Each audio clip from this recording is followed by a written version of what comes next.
Whenever you're ready, Sergio. Okay. Fantastic.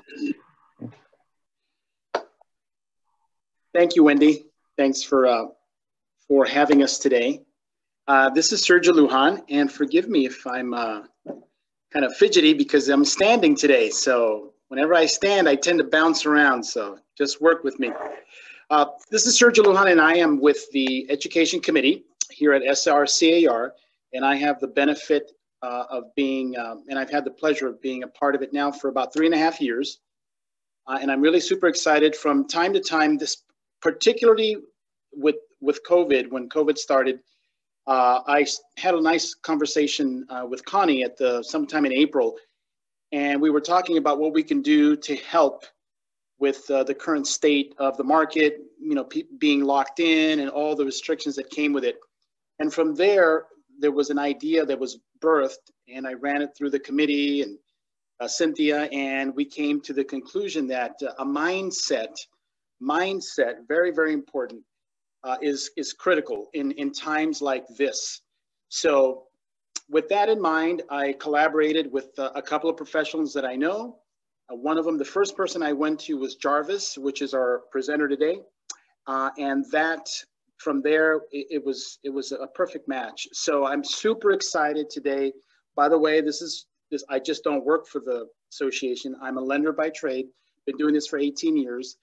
And I'm here to help you guys out as we move along throughout the course of this webinar. And then after, Jarvis is a master teacher, and I've been learning to copy what he does. And in that copying of what he does, it's completely revolutionized my personal spiritual life, and it's trickled into other areas of my life, and I know it'll be a big help to you as well.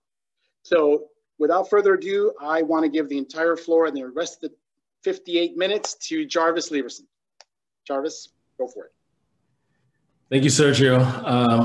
Wow, I don't know if I think that's kind of scary for you to copy what I'm doing. I don't know if that's in your best interest, but at any rate, hello everyone. I'm honored to come and speak to you guys today.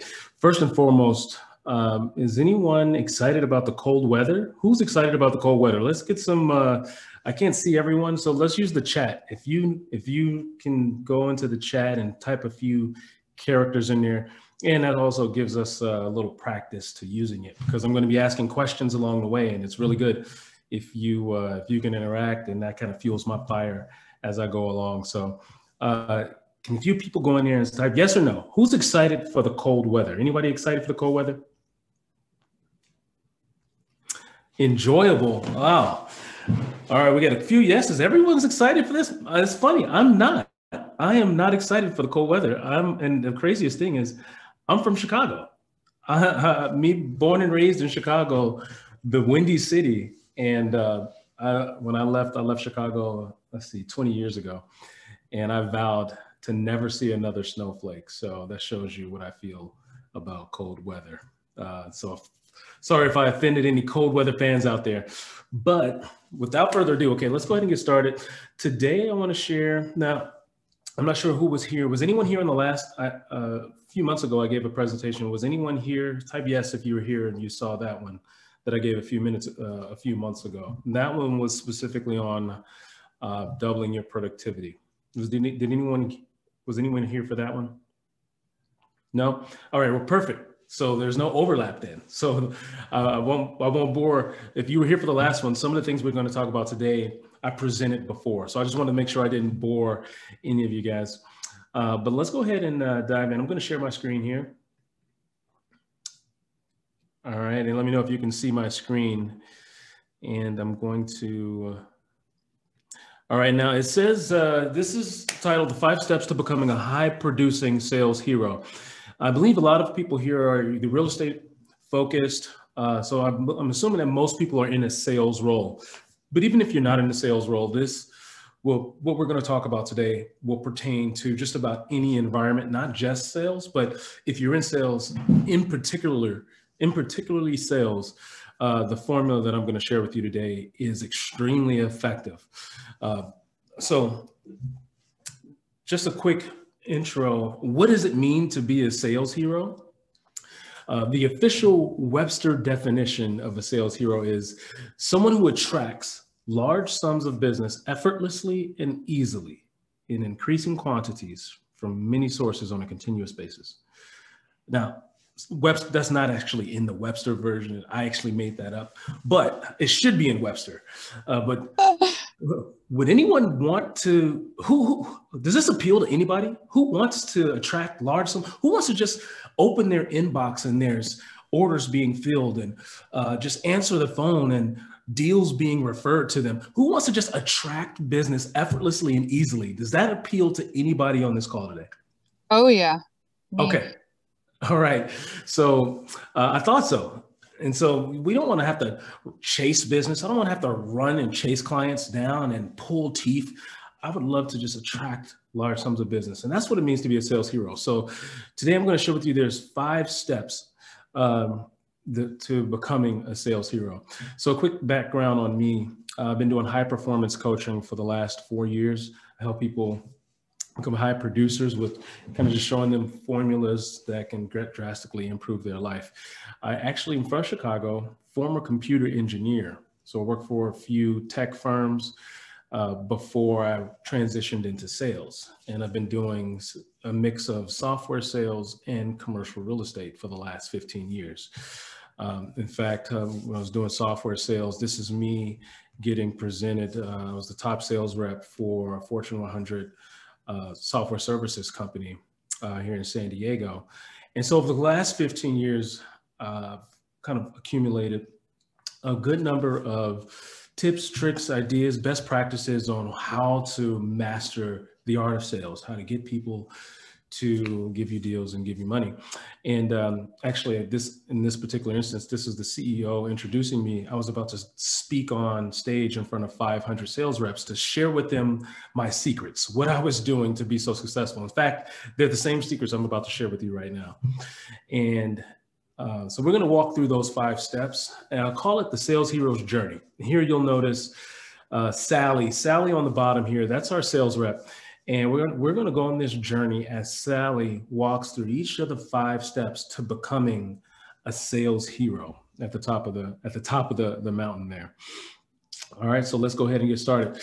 So before we dive in, let's just give context to the times we're in right now.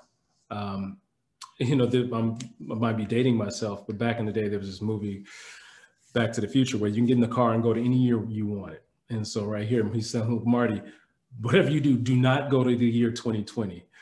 I'm sure you're feeling that way too, right? This year's been crazy, you know, with the pandemic and social unrest and the economy kind of in swings and things being shut down.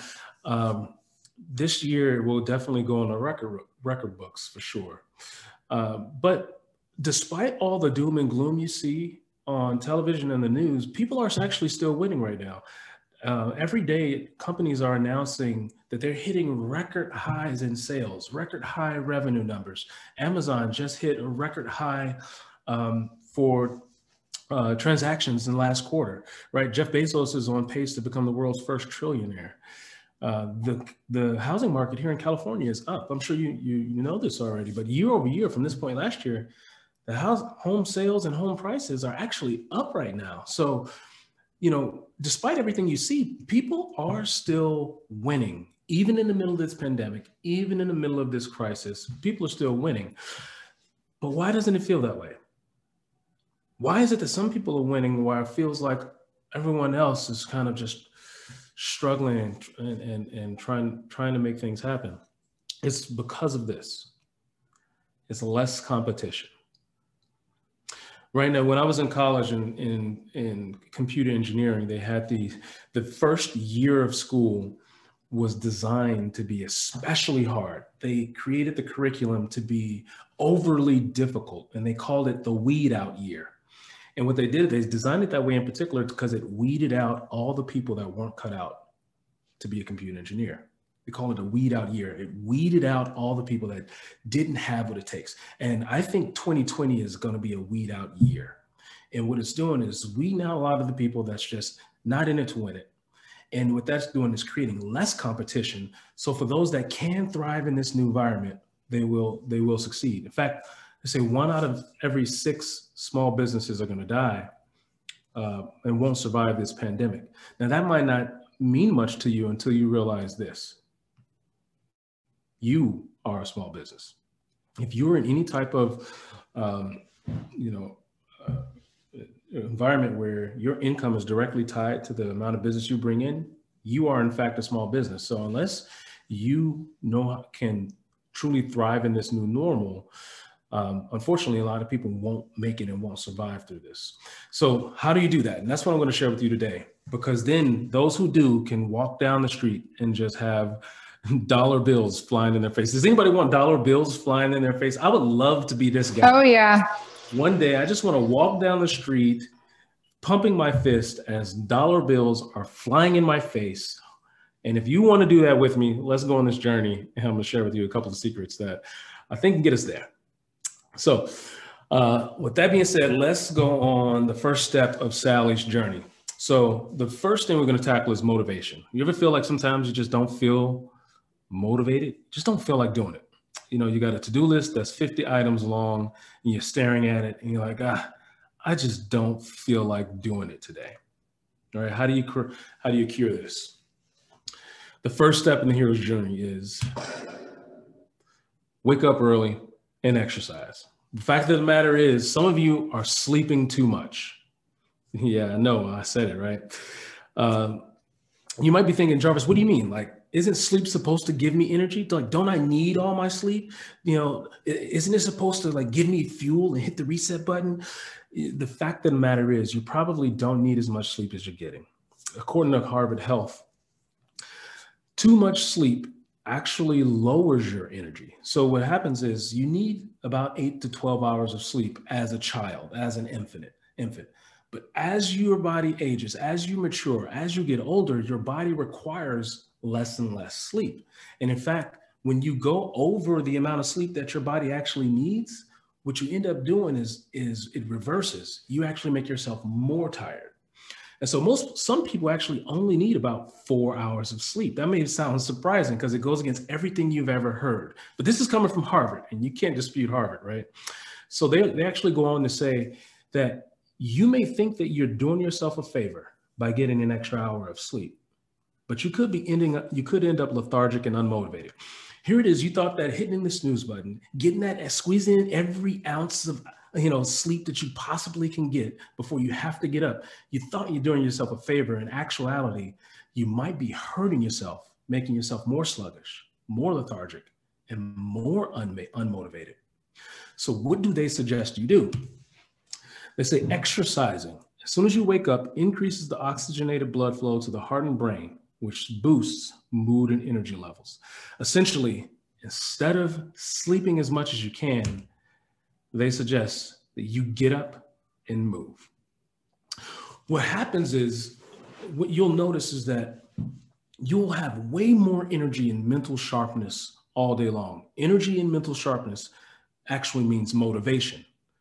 By getting up and exercising first thing in the morning, it's the best thing you could do to pump up and supercharge your motivation. The biggest thing, though, is that you get momentum for the day. What you're doing is you're starting your day with something hard. The first thing you do is something hard. I don't know about you, but I don't particularly like exercising. It's like grueling, I'm sweating. It's not the most enjoyable part of my day. It's hard. And when you start your day with something hard, you get a win under your belt. And now you carry that win all day long. It gives you confidence. It gives you momentum. And more importantly, it gives you motivation. The best thing you could do to supercharge your motivation is to get up and first thing in the morning, do some exercise. All right, so I'm going to give you the play-by-play formula. This was my formula that allowed me to get to the top, to become top 1% of a Fortune 100 sales team. First thing you do, wake up. I recognize that this was my formula for success. Everyone is different. Your timeline might be a little different, but I'm just going to show you what worked really well for me. And I woke up at 5 a.m., got myself ready, and I was exercising by 6 in the morning. Now, the easiest thing the first way that I started doing this was I signed up for a spin class, an exercise class at 6 a.m. So I had to be at the gym at 6 a.m. for this class. And that held me accountable to getting up early so that I can be at that class by 6 a.m. So this was my formula, which forced me to get up and go first thing in the morning. And that ensured I had high energy and high motivation all day long. All right, did I scare anybody yet? I know I normally lose a few people at this moment when they see this 5 a.m. But I guarantee it's one of the best things that you could do for yourself is to start waking up a little earlier and exercising. All right, now here's Sally. Now she's just conquered the first step of her journey. Now, energy is the next big hurdle. Now, if you want to you need energy, you need high vibrancy, especially in sales. When you're on the phone, you need to convey energy in every conversation to all of your clients. Sometimes your energy is just a little low. What do you do? How do you counteract that? I say, go to work. And you might be thinking, what do you mean go to work? We can't go to work right now. We're in the middle of a pandemic. We have to be at home. Everything's virtual. I can't just get up and go to work. What does this mean, go to work? Well, work isn't a physical location.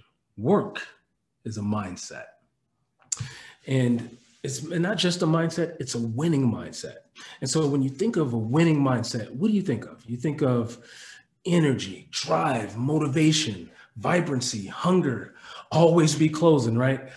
That's a work winning mindset. And what that leads to is increasing your sales, revenue, more clients, getting results, right?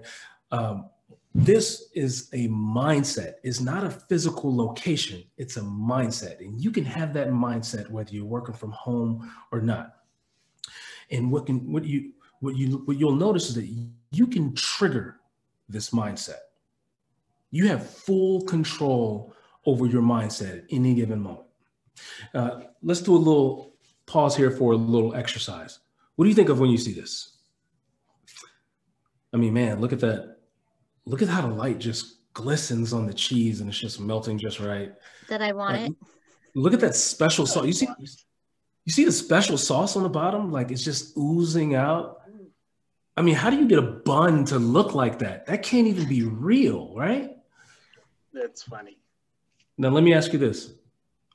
Did you just get a little hungry? Like, I actually want to stop right now so I can go across the street to get me one of these burgers. Like, your mindset is triggered by what you see. Your mindset is triggered by what you see. You weren't hungry until you just saw that, and now you are. Now, knowing this, you can trigger your mindset at any given moment. Now, let's do another experiment here. Who do you think has the more energy, more vibrancy, more of a winning mindset here? I'm going to show you two pictures of the same guy. He's on the phone talking to the same client. This is Johnny version A.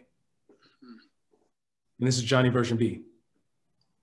Type in the chat, which version of Johnny has higher energy, higher motivation, is setting himself up more to win in this conversation with his client? Right, it sounds pretty obvious, right? Obviously, Johnny B has set himself up to be in a better position for this. It's the same guy on the same conversation with the same client, but Johnny B is in a better position to win on that conversation. Yeah.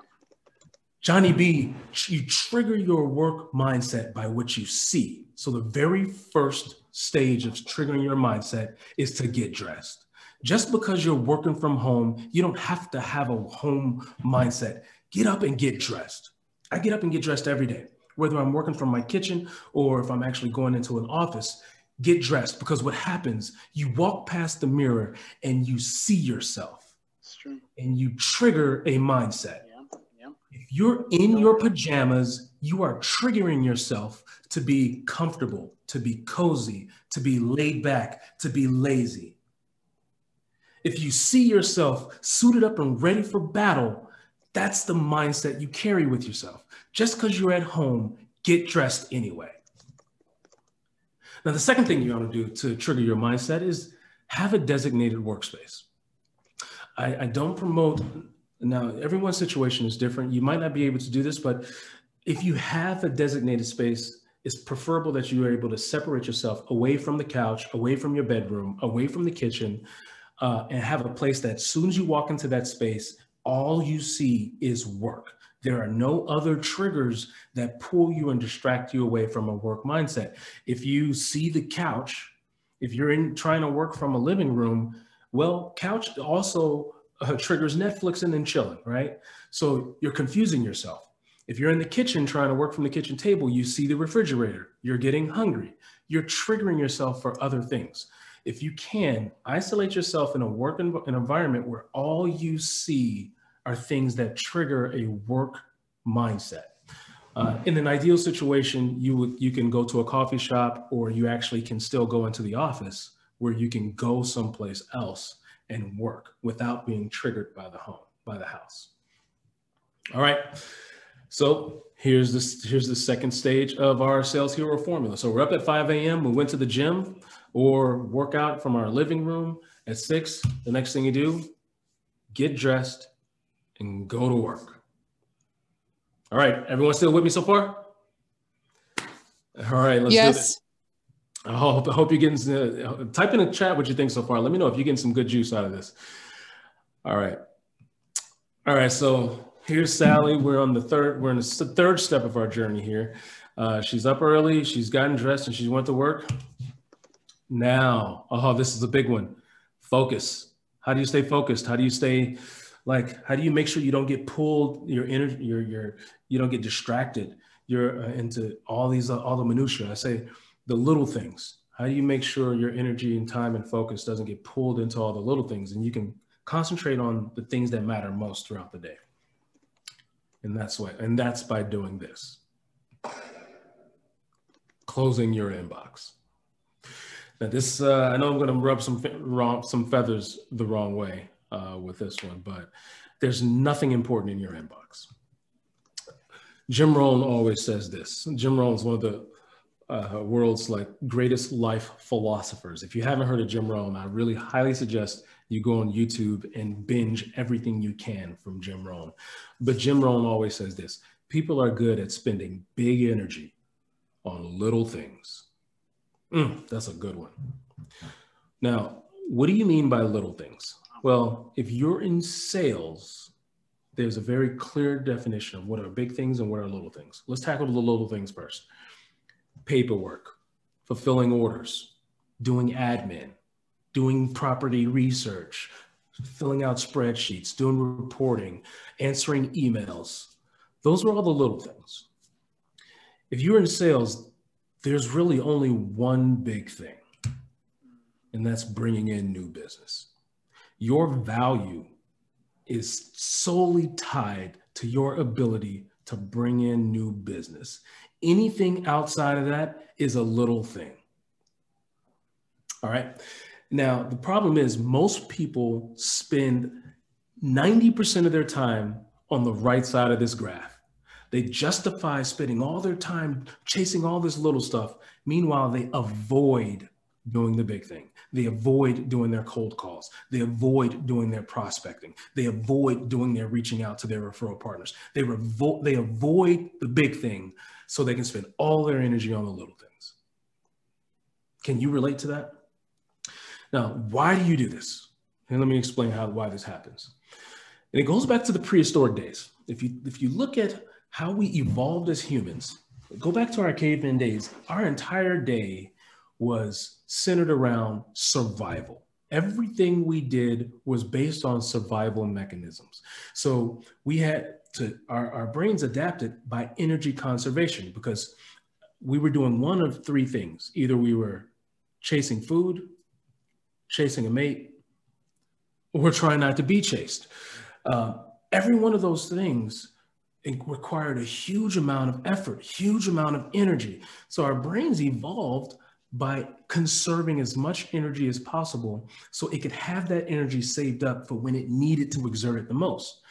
Now, the problem is not problem, but that's how we were able to evolve as a species, because our brains adapted for energy conservation. The problem is nowadays we don't still hunt for food. We aren't still being chased by tigers. We are, however, still chasing mates. So that one probably is still true. But for the most part, we don't need those huge energy reserves anymore, but our brains are still wired the same way. We're still wired for energy conservation. So when you look at this list, when you give your brain an option of what to do, I could either do all this stuff, paperwork, admin stuff, servicing existing clients, or I can do this hard stuff, cold calling, fighting gatekeepers, brainstorming new marketing techniques, forging new relationships with partnerships. Like if I give my brain these list of options, which one do you think it will choose to do?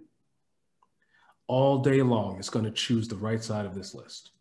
And guess where all of this stuff resides? In your inbox. All of the little things are waiting for you in your inbox. Now, I call everything on the left side of this list, grind time. Your grind time is when you shine. It's when you do your superpower. It's when you do the thing that's going to bring in money, bring in business for you. I call that grind time. Now, how do you make sure that you spend majority of your time, or how do you make sure that you're still investing in grind time every day and not getting bogged down by all the little things that's waiting for you in your inbox? Well, and I say my tagline is grind time is where you shine. So here's how you do it. After you get dressed and go to work, you do grind time first, then check email. Grind time before email. This is going to be the most difficult thing, but this by far could have the biggest impact. When I was in commercial real estate, when I got to the office, the first thing I would do is walk right into a call booth and pull out, I had my prospecting list printed out on a physical piece of paper, like it was a physical Excel spreadsheet with names, numbers, email addresses, and addresses. And I would walk into a call booth and I would make an hour to hour and a half of phone calls. Then I would come out and go plug in my laptop and check my email. I didn't check my email until around 9:30, 10 a.m. every single day. And that allowed me to invest in grind time first before I got bogged down by everything that was waiting for me in my inbox. This one little trick of reversing how you operate, starting with grind time before you ever check your email, could drastically change how you operate. Okay, so that's how you make sure you stay focused and not distracted by everything that's waiting. Prospect first, then email. All right, so now we're on the third step. Is everyone still with me? Type something in chat if you're still with me. Hopefully I didn't scare you away by now. Normally after that one, I scare a few people away. All right, so here's Sally on our journey here. She's woken up early. She's gotten dressed. She went to work. She prospected first before checking her inbox. All right, now she's on the fourth leg of her journey, the fourth step to becoming a sales hero. She's just busy. So busy and never feel productive. Anyone ever feel busy but not productive? This is time management. The fourth step is going to tackle how do you effectively manage your time. All right. And the best way is to stop using a to-do list. Wow, what does that mean? How am I supposed to be productive if I don't use a to-do list? Well, I say it's to-do list is the death of productivity, and I'll show you why. There was a study done by the University of Scranton where they took two groups of people, and they gave one group of people a random list of things to do. They said, hey, here's a list, stuff like call your mom, pick up milk, go for a walk. Like, here's a list of things to do. Get all this stuff done today. The second group of people, they gave them that same list, but they gave them a schedule. They say, take this list and put each one of these things on a schedule of when you're going to do it today. Essentially, assign a time that you're going to do each one of these things. Here's what they found. The people that just had a random to-do list only accomplished everything on their list 40% of the time. The second group of people that were told to put those items on a schedule accomplished everything on that list 90% of the time. The second group effectively was twice as productive, more than doubly productive, simply from putting things on their calendar instead of a to-do list. What they found was to-do lists don't work for a number of reasons. One, there's no concept of time. A to-do list is just your mind just randomly throws stuff up and puts it on paper. You have no concept of how long each thing is going to take. Second, there's no priority to it. There's just randomized orders, so there's no sense of which ones are more important than others. But the thing they found, which was the most telling, was there's no commitment. You don't fully commit to things on a list, but your calendar is where your commitments are. Think about your calendar. I'm sure right now your calendar is full of your client appointments, maybe meetings with colleagues or important doctor's appointments, things that you really have to get to. They're scheduled on your calendar. Now, why you commit to everything on your calendar? A to-do list you don't fully commit to. Your calendar, boy, whatever's on your calendar, you don't let it go by. You make everything on your calendar. So your calendar is where you fully commit to things. So this is how we're going to schedule our day. So this is typically how people will start their day. They have their calendar here, which might have a couple of appointments on it. And then they have a to-do list, which again, we talked about. The to-do list is just a randomized, non-prioritized list of things. Now, to have the most effective use of your time, what you'll want to do is move everything off of your to-do list and actually schedule it on your calendar. So this is how we're going to do it. We just start assigning slots on our calendar to everything on our list.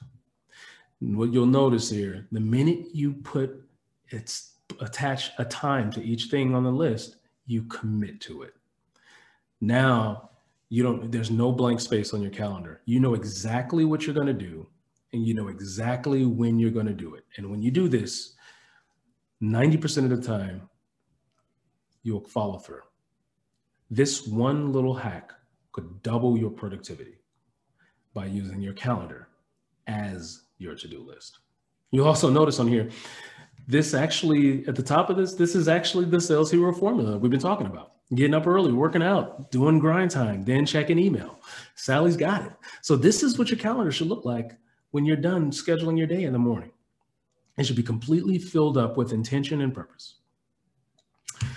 All right, so now let's do a recap. So first step Sally did was she woke up early and she got some exercise in. The second step, got dressed and got her mind right and got ready for work. Third step she did was she prospected before she got bogged down with everything that's waiting in her inbox. And the fourth step, not using a to-do list, using your calendar instead of your to-do list. Now you'll notice this last step is the largest step. It's by far the one where I got stuck at the most. I was stuck here for a long time, and I'll share a little bit more about my story. So I told you how I started off as a software sales rep, making a lot of money. Actually, that's me right there, shaking hands with the CEO.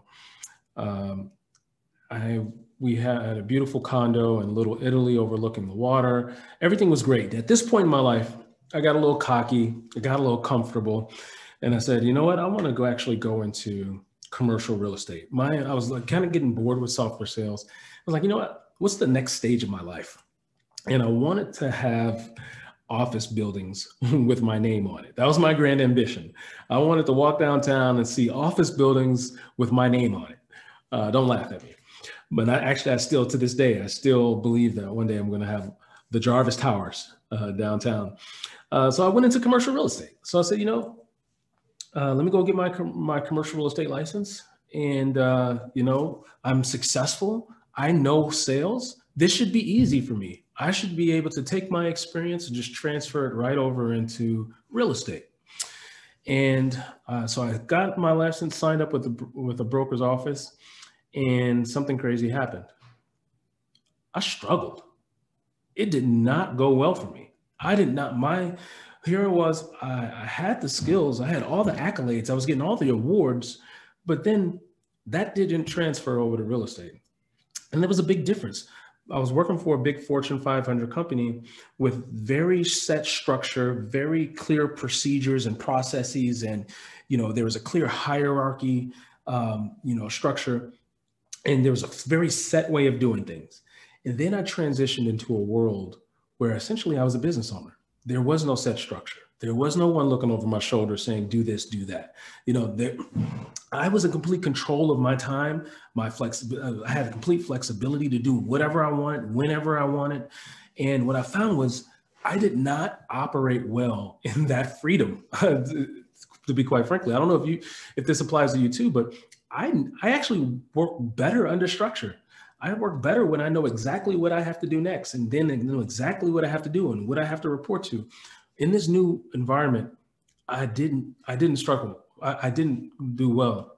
I found that I was golfing 3 days a week. I was working from home and really not working, hanging out with family. Like, I wasn't doing everything that I needed to do. And I walked into my boss's office, the head broker in my office one day, and he said, Jarvis, I don't know what's going on with you. Like, you seem like you have it put together. Like, you got the background, you got the experience. Like, I know you know how to do this. I know you know how to sell, but some reason you're at the bottom of the leaderboard. Let's figure this out. Why aren't you performing? And so we started going through. I was like, well, you know what? I'm going out, I'm networking, I'm meeting with people. Like, I'm doing my email marketing campaigns and put my newsletter together. And he's like, okay, that's fine. But, when you first started, we went over what the formula was for you to be successful here. You got to make 25 phone calls a day, 25 calls a day. That's the formula. He's like, it's tried and true and it works. And so he asked me this question. Are you doing it every day? Are you doing it every day? I said, well, not really, because, I got this going on and I'm going out and I'm networking. I'm doing all these networking events and, I'm building these systems and my CRM. And he's like, okay, that's fine. That's great. But are you doing the thing that you need to do every day? Are you making your calls every day? And I wasn't. I was making all these excuses. I was finding all this other stuff to do. And I was running away from the thing I needed to do every single day. And what I needed, he says, Jarvis, you're not going to be successful until you do the thing every day. And I walked out of that office with a punch in the gut. And I said, okay, all right, I know I need to be held accountable. I need more structure and I need more accountability to doing the hard thing every day. And for me, that was making 25 cold calls. And so I went back to home and I put my engineering hat back on and I put my, developed this computer system where I tracked my daily activities. Every day I just tracked my top 3 things that I need to get done. I tracked my prospecting, I tracked my workout and whatever other thing that I needed to track. But every day I just tracked my top 3 things. And every day I managed and made sure that I was doing my prospecting. But here was the best part about this, is that I invited other people to join me and I made it in an accountability group. That every day what we would do is we would hop on a Zoom call and we would all hold each other accountable to doing our prospecting, to doing the things that we needed to do, to doing the things that we were avoiding. And here's how it works. So for us, we did it at 6 a.m. So we had a 6 a.m. call together and we would hold each other accountable to doing our heavy lifting for the day. And then we all scheduled what our top priorities were for that current day. And then it turned into a mastermind. So we would all give each other ideas and best practices and help each other overcome obstacles. And so this basically turned into like a daily mastermind for my commercial real estate group. And I didn't even realize it, but it basically embodied every step of the hero's formula. So if you think about it, the fact that we had to be up at 6 a.m. on a Zoom call forced us to wake up early, and it gave me structure. It forced us to have a structured call that we had to get up and go to work for. The fact that we were being held accountable, that we held each other accountable to doing our daily activities, ensured that we didn't get distracted by all the minutia and the small stuff in our inbox. On the call, we had to schedule our top priorities for the day. That essentially is the same thing as not using a to-do list. We actually scheduled our top things on our calendar while we were on the call together. And then it turned into this mastermind. So this format essentially was every step of the hero's formula. And what happened next was crazy. My life exploded. Not literally exploded, but that year I went from being at the bottom of the leaderboard to doubling my income. And I acquired 5 commercial properties in downtown San Diego. And on top of that, I had this discipline. I was getting up and working out every morning. I lost 30 pounds, gotten down to my college weight. And as people started to notice, and I was asked to go around and speak on what I was doing to achieve such extraordinary results in such a short period of time. I got my swagger back. I was a high producer again. And it was all from this simple concept of having group accountability, because then it gave me structure. It wasn't just me anymore holding myself accountable. I had other people. And that is what I needed to get me to do the things that I was avoiding doing every day. And it wasn't just for me. Everyone that was in that group saw crazy success. One woman lost 27 pounds. The one to note on the bottom right, she was on pace to 4x her income. She was a residential real estate agent. Was on pace to 4x her income in the 2 years that she's been a part of this accountability group. Crazy. So that last layer, the next level, didn't happen until I joined an accountability group. That was where all the riches and the spoils, and remember at the beginning, the walking down the street with dollars flying in our face, that is where I truly became a sales hero. And so with that being said, to recap, someone who attracts large sums of business effortlessly and easily in increasing quantities from many sources on a continuous basis. The 5 steps that we just covered accomplishes exactly that. Now, if there's something that appeals to you, we're actually forming another real estate accountability group, exactly what I just showed you. If you're interested and you think this is something that you could benefit from, you can just go to themorninghero.com/apply to apply to be a part of the next real estate focused accountability group that we're doing. So it's not for everybody. I'm going to be the first to admit this isn't for everybody. Not everyone needs this. This is for people that maybe you're not growing as fast as you like, and you know that if you had more structure and more accountability, you know you could get there. You got the skills. You just need more accountability to help encourage you to do the things every day. You know that you aren't consistent with your prospecting. Just be honest with yourself. If you're not consistent with your prospecting, this might be a good fit for you. And you're ready to get to the next level. So if that sounds like you, and this is something that might appeal to you, you can go to themorninghero.com/apply, and we can see if we get on the phone call. So once you apply, it'll take you to a page where we schedule a phone call, and then, I can answer any questions you have, and then you can see if it'd be a good fit for you to join an accountability group. And with that being said, I'm going to turn the mic back over to we can open it up for questions at this point. Let's see, I can. And Wendy, how do I do this? Do I unmute people, or? They can unmute themselves. Okay, so everyone, you can unmute yourselves if you want. We have a few minutes. We can go ahead and go around for some questions, and hit me with some good ones. They can be related to anything, productivity, the formula that we just laid out. Any questions? Oh yeah. Somebody had said that there's a list out there of do not call list, because I was wanting just to jump on cold calling, but then this has put like a little monkey wrench in it for me mentally. Like, where do I find that? I tried to look it up and I was having a hard time online or even find it. Or do I even need to bother with that? I don't know. Yeah, I would suggest you don't need to bother with it. Okay. That's just you can't control that. You just control what you have control over, and you have control over your ability to pick up the phone and reach out to people. Whether they don't answer or not, you don't control that. So I would say that would just create more of a mental barrier for yourself. If you go down that rabbit hole, just act as if everyone is waiting to hear from you. It's a mindset thing. I act as if there's someone out there that's waiting to hear from me.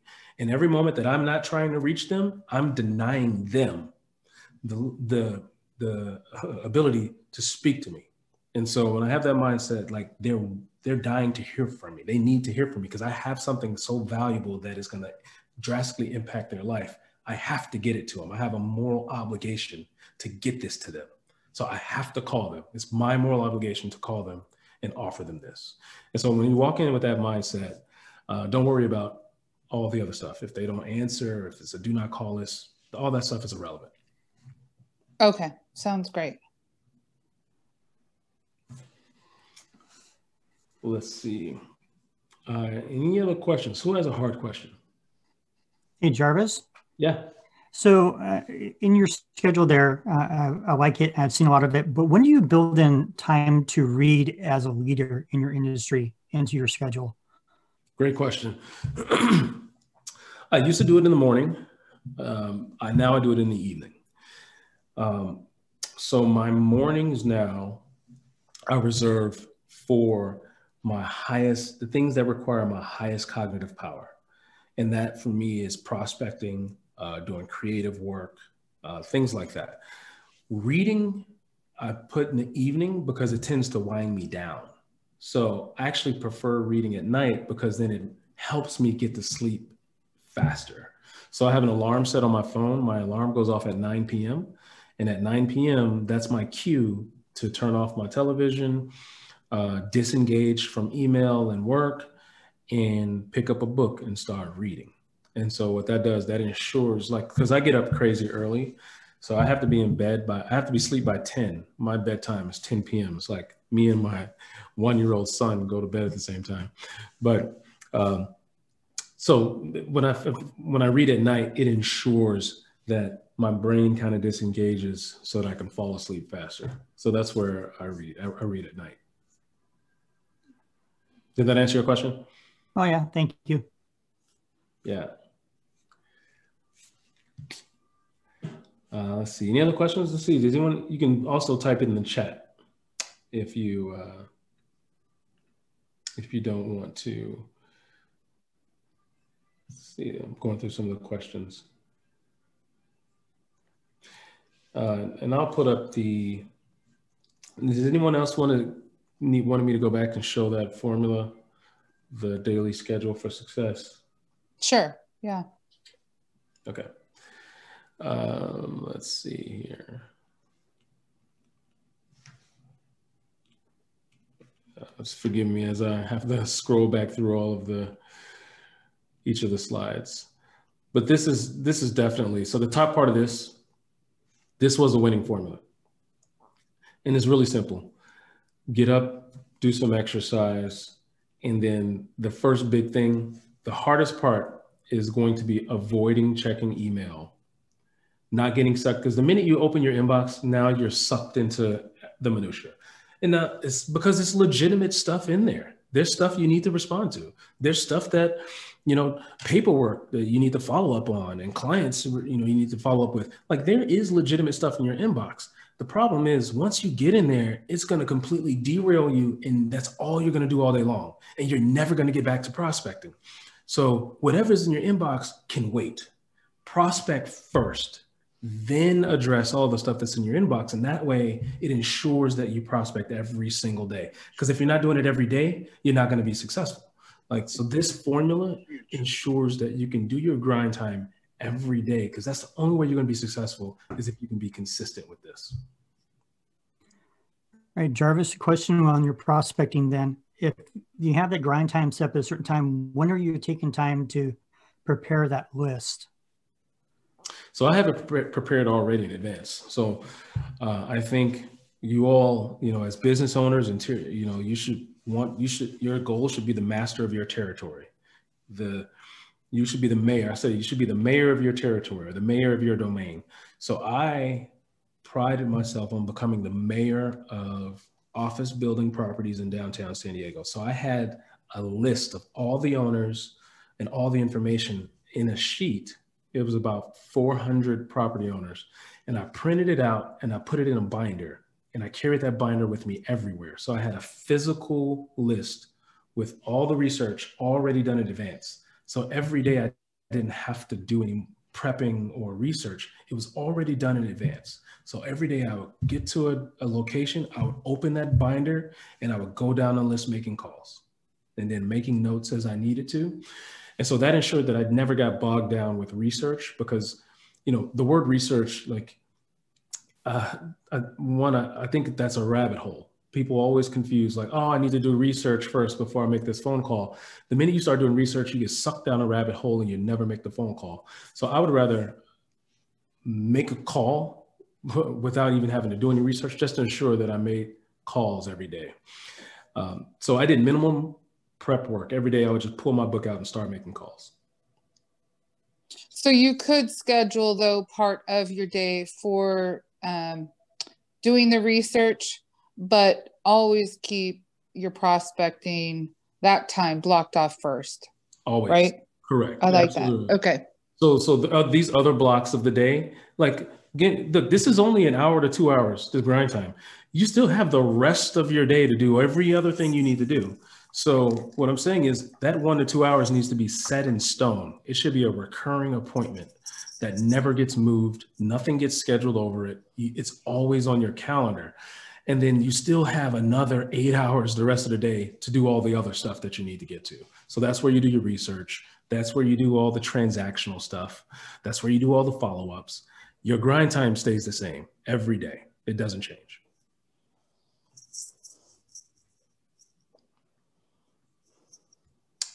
Jarvis? Yep. Okay, I'm going to jump in because I've been biting at the bit to say something. I just want to make sure I gave everyone enough time. But what you haven't said yet, that I learned tremendously by using the Sales Hero formula, is that it winds up giving you an extra 1 or 2 hours in your day. So you know that feeling that we have as salespeople, that we're kind of always behind. We haven't made that call. We haven't gotten quite back to that client yet. Or there's just something missing. We haven't prepared for this or prepared for that. That feeling will go away, or at least decrease, by making this shift. See, there's a period of time on average, between 8 p.m. and 12 a.m. when your body now is going on the decline. But because there's so much media out there that's always stimulating us, it keeps us up, whether it's YouTube, Netflix, whatever it is. But what winds up happening is that you shortchange yourself on the other end, meaning in the morning. Now, instead of being able to wake up earlier, now you wake up later.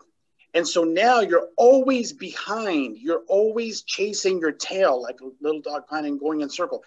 And that feeling, I'm not perfect by any means. I'm still learning. I'm still applying. I'm still reading. I'm still here with you.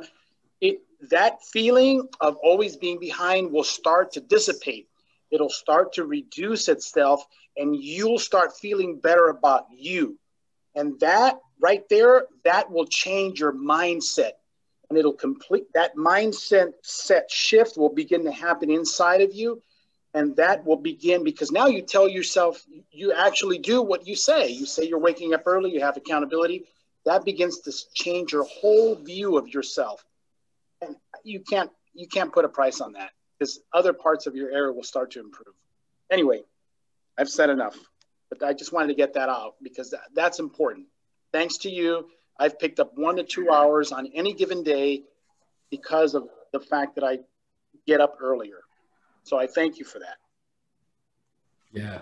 Did anyone else have some big takeaways from this? Go ahead and you can unmute yourself or leave in the comments What were some of the other big shift or the big nuggets that big aha moments that you got from this? I think for me, it's just prioritizing things. And those two things right there, exercising and then prospecting, you get those out of your way. Yeah, I think it just will set up your whole rest of your day for success, because those are the two things usually a lot of people will put off.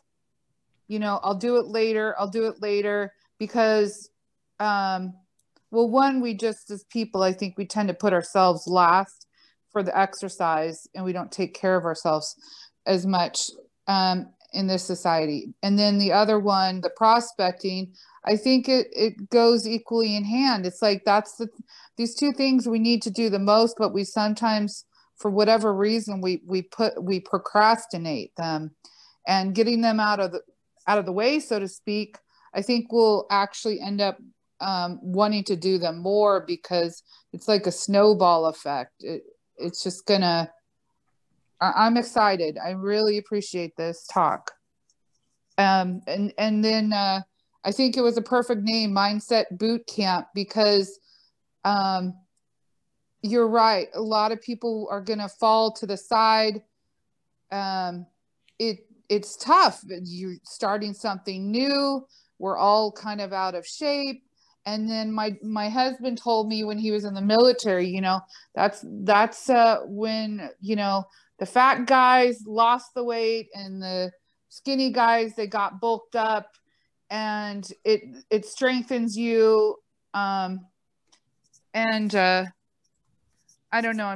I'm very excited. Just Yes. I even got an idea for a billboard for myself, because Yes. you can't see me, but I used to be real thin, and I've gained so much weight, and I'm just gonna share it. I don't care if somebody else uses it. Yes. But it's gonna be like a before and after picture of myself, and it's gonna say, I worked my tush off selling houses.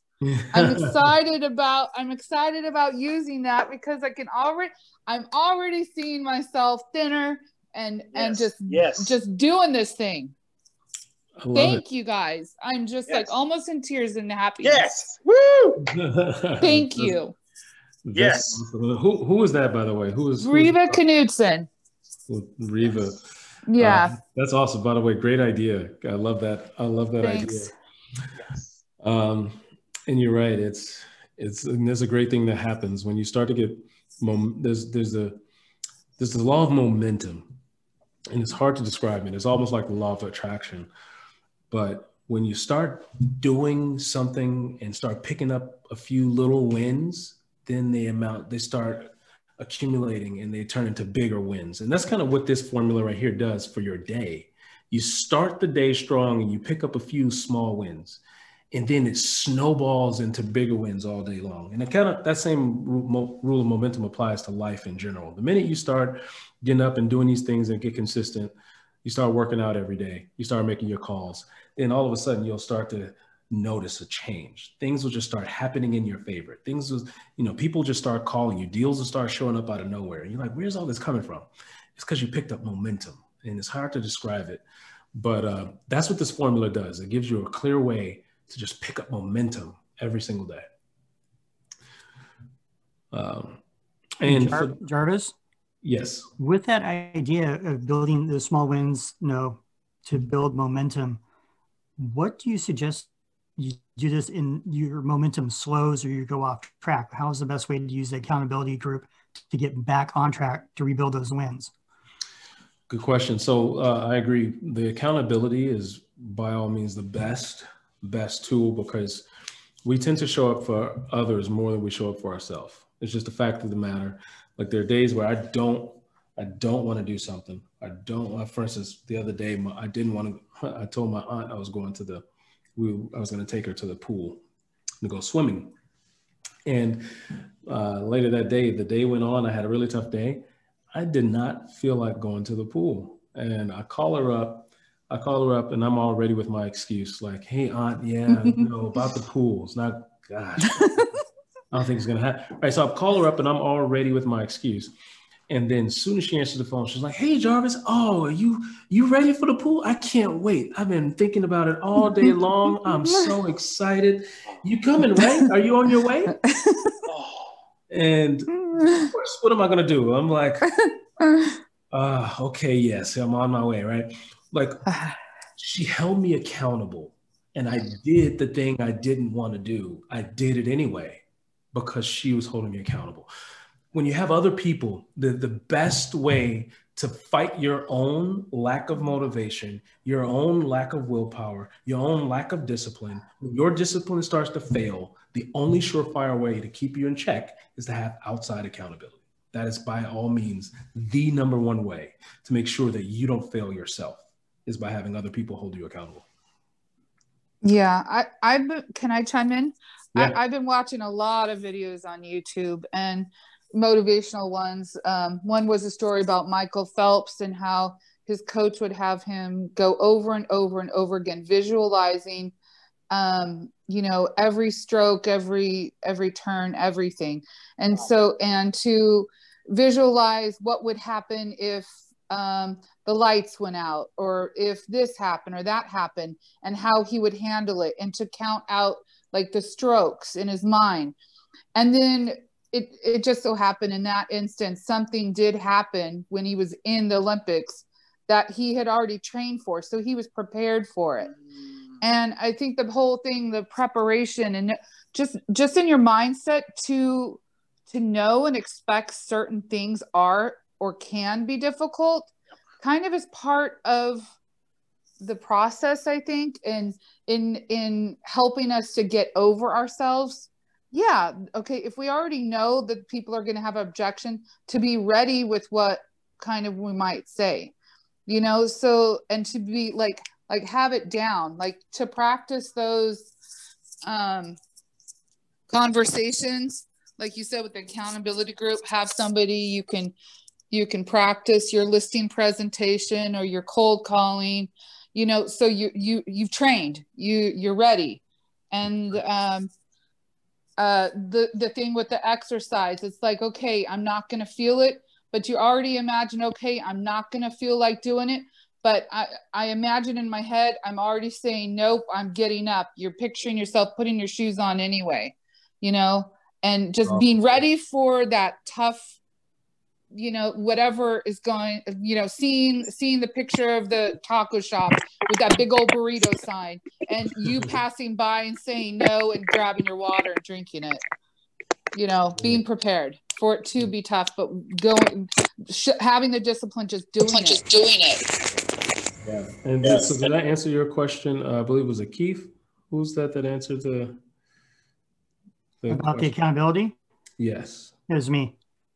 Yeah. So did that answer your question?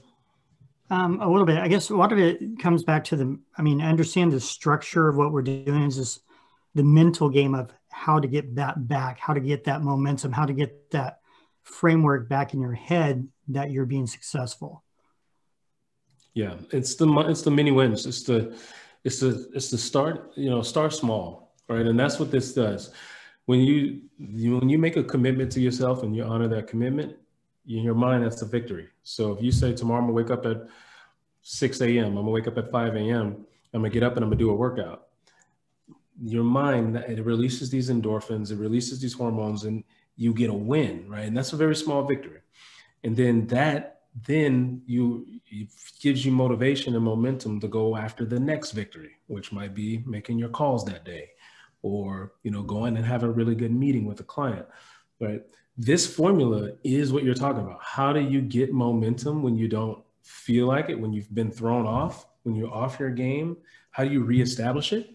You reestablish it by doing this exact formula. Wake up early and work out. And that gives, that one small little thing now gives you a little rush. It gives you a little something to now pile on other things. I'm going to jump in. Yeah. Jarvis, the biggest thing for me was, okay, I'm going to do what Jarvis does. I'm going to wake up at 4 a.m. I'm going to go for it. You're setting yourself up for failure. You've got to start incrementally. Great. You've got to, the biggest takeaway, if whether they join a group or not, if you're going to try to do it on your own, you can, but you're going to be kind of like a little, it's going to be a little tougher, but you can do it. But if you're going to try to do that, start 30 minutes earlier. Wake up at least 30 minutes earlier and start building that discipline. And if not work out, maybe maybe the gyms aren't closed, right? They're closed now, but add something, walk around the block, something, slowly integrate these ideas, because trying to do them all together, all at the same time, all in 1 week, you can set yourself for failure if you're trying to do it by yourself. You have accountability, maybe then that's better. You may have a better chance. But that for me was huge, Jarvis, just trying to get up 30 minutes earlier. And I kept adding. It's been a year now that I've known you, Jarvis. And now I'm averaging somewhere on the early slot, it's like 4:30. And then the latest is like 5:30. I'm kind of bouncing in between there. I haven't quite gotten to that point yet where I'm at your level, but it does. You have to start incrementally. It's the biggest thing I could share with anyone that wants to make a change in their life. You've got to start, because you start proving to yourself and you stop lying to yourself, and that builds character. Anyway. Totally. That's well put. Sorry, brother. Go ahead. No, I like that. Thank you. Should have just had you do the whole thing, Sergio. You got it down. I told you, I copy you. I'm going to start sounding like you now. All right. Anyone else have any questions? You guys are just great. I'm loving this. Anyone else have any questions about productivity or accountability? Any questions about the accountability group that we're forming, in case anyone wants to join? Oh yeah, is it part of Coldwell Banker, or who's it through? No, so it's through. So my company is called The Morning Hero, and I facilitate groups. So I put together groups for different organizations and for different companies. And so we're forming a real estate focused accountability group. So it'll be all real estate professionals. And so it then turns into like a mastermind where everyone kind of helps hold each other accountable to things that are particular to the real estate industry. And so the way you would join is going to themorninghero.com/apply. And then it's an application process. And a select group of people will be selected to be a part of it. Sounds great. Thanks. I'll put it in there again. I thought I saw it already. Did I see it already?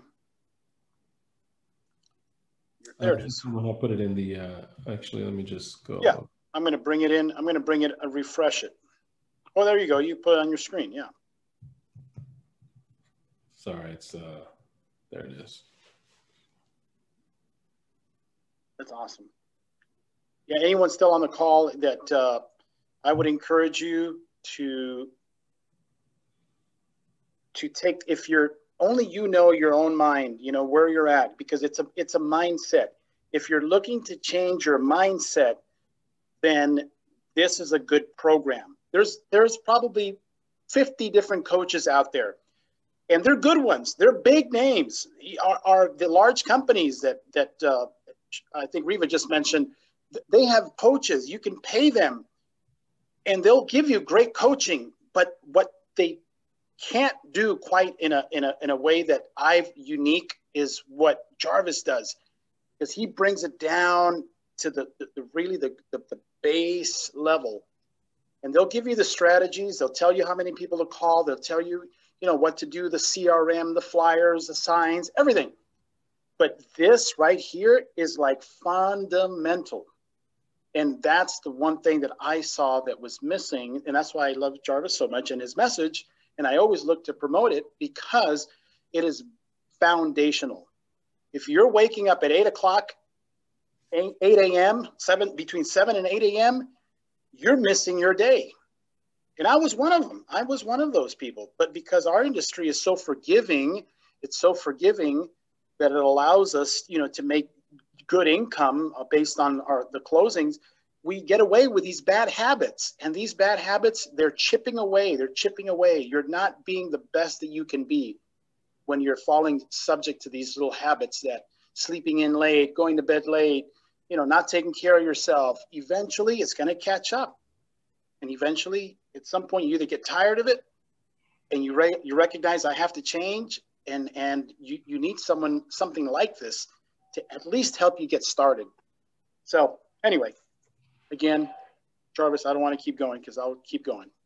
Right. Thank you for that. Someone asked, is there a cost to be a part of the group? There is a cost. It is a membership. It's a monthly membership. And so you go through and you apply, and then we can talk about that. Like when we'll schedule some time for us to talk, and we'll see if it's a good fit. But it's the cost is $295 a month. So, and typically people they say they get an additional 1 to 2 new deals a month because of the program. And so for you, it'd only be a good fit if the numbers worked out where you would, you know, if you got an additional 1 to 2 deals per month, would that be worth more than $295? And if so, that's where it's a good fit. So it works really well for people in the real estate industry, because if they sell 1 new house a month, you know, the commissions is $20,000, $30,000 on that. So $295 is nothing compared to the benefit they get out of this accountability group. Oh yeah, absolutely. I wish legally I could say I'll guarantee that. But my industry is so, you know, they're you know, it's so driven. I mean, I wish I could. I can't. But in my heart, I wish I could. And so try it for 90 days. If I could, this is what I would say. But NMLS, if you're listening, I'm not really saying it. I'm just saying if I could. If I could, I would say join for 90 days. If your life does not change, I'll refund your money. Well, actually, it is a money back guarantee, but we do enough kind of vetting on the front end. But by the time you join, you already know. Like, you wouldn't even start paying until you knew for a fact that this will work for you. So I've never had to issue anyone their money back, but I would if they get a couple months into it and they see it's not what they thought it was. But again, it's an application, so you're not even accepted into the program unless it's going to be a good fit. So the first step would be apply just to even see if this is the right fit. Yep. That's good. That's good stuff, bro. That is good.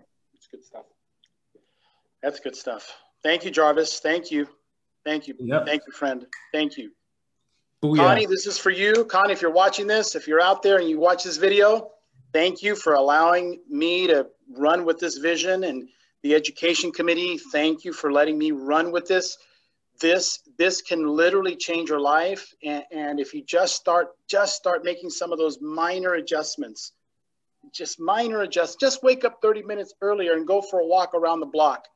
It'll clear your head, leave your phone, go out, walk the dog. During that time, you'll see that little thing will just begin to change your life. Thank you. Thank you. I got to do a little shameless plug. Wendy, can you tell them about our next meeting, the next half of the class? And I forgot the date already, Sergio. Oh, no problem. I have it. I wasn't prepared. No worries. I have it somewhere in here. I had it here. I believe it's next week. Yeah. November 6th, I believe. November 6th at 10 a.m. Is that right? That's right. Sounds right. Thank you, Rita. Absolutely. What this is, and you'll see the flyer in a second. Wendy will put it up if she can get it. What you're going to see is my perspective is, now keep in mind, everything Jarvis talked about is foundational. You can't add any other system without having that foundation. That's the key. But the problem is that most people go around talking to different gurus and getting all this information. We have so much information that you get this analysis of paralysis, and you just can't move because you have this long to-do list like Jarvis was talking about. But my little niche that I'm going to be sharing, and I shared it in June, and I have proof that it works because I shared on how to create your own network. we think we have to spend money on big time cost that goes out. And I don't want to name names, but they're big. There's big money that you can spend on buying leads through FB and the company that starts with a Z. And you can go through so many sources to try to buy leads. In reality, you don't have to. And most of us walk by those people every day. And I mean walk by is we're scrolling by this. In June, I did a presentation that was about an hour long on how to build your professional network. Later, 2 weeks later, I met with one of the class attendees. He promised me a video. He's going to have one for me next week. We sat down and we uncovered holes in his mindset. Would you believe I sat with him last week? Since then, he has now closed on 2 transaction deals that were about somewhere in the between 5 and 530,000 range. And it all came about by him shifting his mindset on how he looked at the people he already knew. He was taking them for granted. He was taking his past clients for granted. Why? Because of his mindset. And it completely changed his whole outlook from June through now about the COVID-19 lockdown and everything that it meant. He was actually he felt kind of gray, a big gray cloud over him, as a lot of people did. Even I went through that too. But he shifted, and I hope that he joins us that day. He'll be able to share a couple of minutes because it works. And it's another piece to building your building of success. Like the first little clip that Jarvis ran with the fists, and the money. This is part of it. You take for granted, because I did. You take for granted your past clients, the people you know, the people that know you and trust you. And this little class will teach you how to improve on that. So I hope you can make it or share it around the office. It'll be something of great value and an immediate impact, immediate. Thank you, Wendy. Thank you. And thank you, Jarvis. Thank you, Jarvis. You did a wonderful job. I appreciate it. I'm going to share this with my personal sphere and share. When does it start? Does the group start at a particular date, or when you fill it up? How does that work? Yeah, the application process ends at the end of this week, and we start doing onboarding next week. So Friday of this week. So we have a few more days that we're taking applications. So it ends on Friday, and then Monday starts kind of the enrolling for the new group. Okay, very good, very good. Is that an early morning?